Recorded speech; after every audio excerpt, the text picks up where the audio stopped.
Savez-vous prendre du temps pour analyser les conséquences du péché?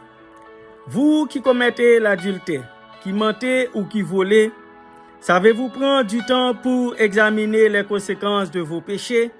Quand vous souffrez, savez-vous prendre du temps pour vous demander si ce n'est pas là le résultat d'un péché que vous avez commis? Assez souvent, nous nous approchons de Dieu pour être délivrés sans aucun examen de conscience. Nous savons très bien que les conséquences du péché sont graves. Mais quand nous souffrons, au lieu de nous examiner nous-mêmes pour savoir si nous ne sommes pas la cause de nos souffrances, nous courons après Dieu pour lui dire « Délivre-nous ».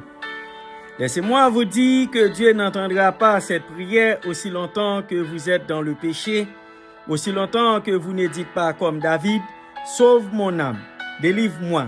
Pas de ce mariage, de ce mari, de cette femme, ses enfants, ce patron ou ce pays, mais délivre-moi de mes péchés.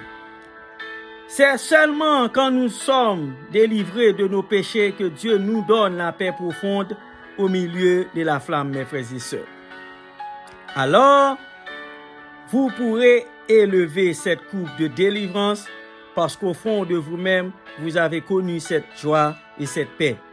Il n'y en a aucun moyen de connaître la paix profonde si Dieu n'est pas en vous. Jésus dit, je vous donne ma paix, pas comme le monde donne. Et l'apôtre dira, et la paix de Dieu qui surpasse toute intelligence gardera vos cœurs. C'est pas quelque chose que l'on peut expliquer. Aucun homme sur la terre ne peut expliquer le bienfait de l'expérience de la communion du chrétien avec son Dieu. Vous devez faire vous-même cette expérience. Et pour faire cette expérience, retournons encore auprès de l'auteur du Cantique 52 du recueil des mélodies joyeuses que nous venons de chanter. Il a employé des thèmes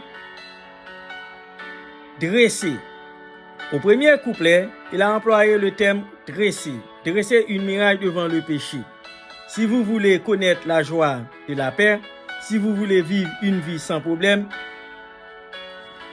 il y a des choses que vous devez faire.